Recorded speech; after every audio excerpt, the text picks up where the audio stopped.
लालू प्रसाद यादव का गढ़ कहा जाने वाला सारण एक बार फिर से चर्चाओं में बना हुआ है। ये वही सारण है जहां से लालू प्रसाद यादव पहली बार सांसद चुने गए और ये वही सारण है जहां से लालू प्रसाद यादव आखिरी बार सांसद चुने गए। 2009 में चुनाव लड़ने के बाद उनके ऊपर चारा घोटाले का इल्जाम लगा, जिसके बाद उन्हें आजीवन चुनाव लड़ने से वंचित कर दिया गया था। लेकिन यह वही सारण है जब फिर से एक बार चर्चा में आ गया है, क्योंकि अब राजीव प्रताप रूडी को सीधे सीधे टक्कर दे रही हैं लालू प्रसाद यादव की बेटी रोहिणी आचार्य। और ये वही रोहिणी आचार्य हैं जिन्होंने अपना किडनी डोनेट किया लालू प्रसाद यादव के लिए और वहां से मीडिया की सुर्खियों में बनी रही। हालांकि मैं बता दूं कि इनके लिए राजनीति जो है वो नया है, लेकिन वर्चुअल तौर पे ये राजनीति से हमेशा जुड़ी रही। ये सिंगापुर में बैठ के भी मोदी सरकार और उनके नियमों के खिलाफ टीका टिप्पणी करते हुए नजर आती थी। लेकिन अब इनका सीधा सामना है सारण के 2 बार अभी लगातार चुने हुए सांसद राजीव प्रताप रूडी से, जो इससे पूर्व भी 2 बार सांसद रह चुके हैं। नमस्कार, मैं हूं रजत और आप देख रहे हैं जनता जंक्शन। एक बार फिर से सारण का माहौल गरमाया हुआ है, क्योंकि अब राजीव प्रताप रूडी को टक्कर देने के लिए आई हैं रोहिणी आचार्य, जो कि लालू प्रसाद यादव की बेटी हैं।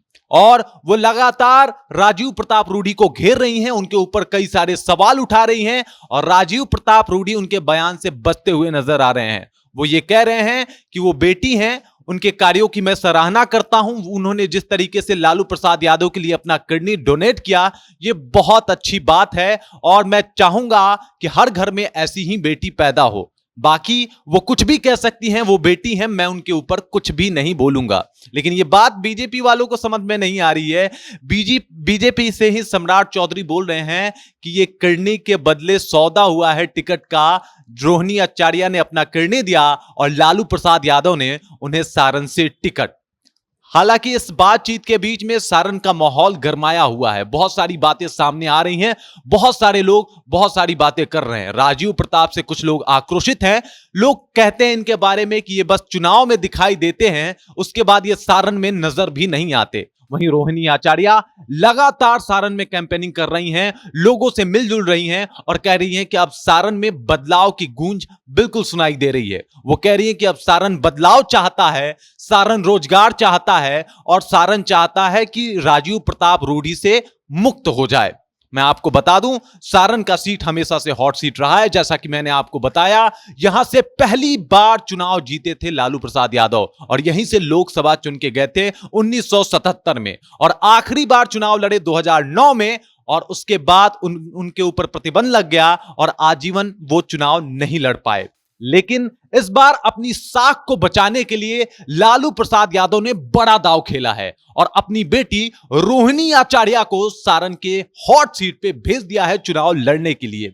मैं आपको बता दूं कि यहां पे हमेशा से या तो यादव या फिर राजपूत कैंडिडेट चुने जाते हैं, क्योंकि ये यादव राजपूत बहुल क्षेत्र है। मैं आपको यह भी जानकारी दे देता हूं कि यहां पे 25% यादव और 23% राजपूत वोटर हैं। इसी वजह से जब भी कोई चुनाव यहां पे लड़ता है तो अमूमन ये देखा जाता है कि या तो राजपूत कैंडिडेट है या फिर यादव कैंडिडेट।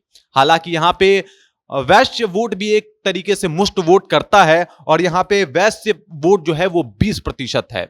और मुस्लिम वोट की अगर बात करें तो 13% मुस्लिम वोट और 12% दलित वोट है। मतलब कुल मिला के अगर एक तरीके से देखा जाए तो दलित और मुस्लिम वोट गेम चेंजर वोट माना जाता है सारण की सीट पे।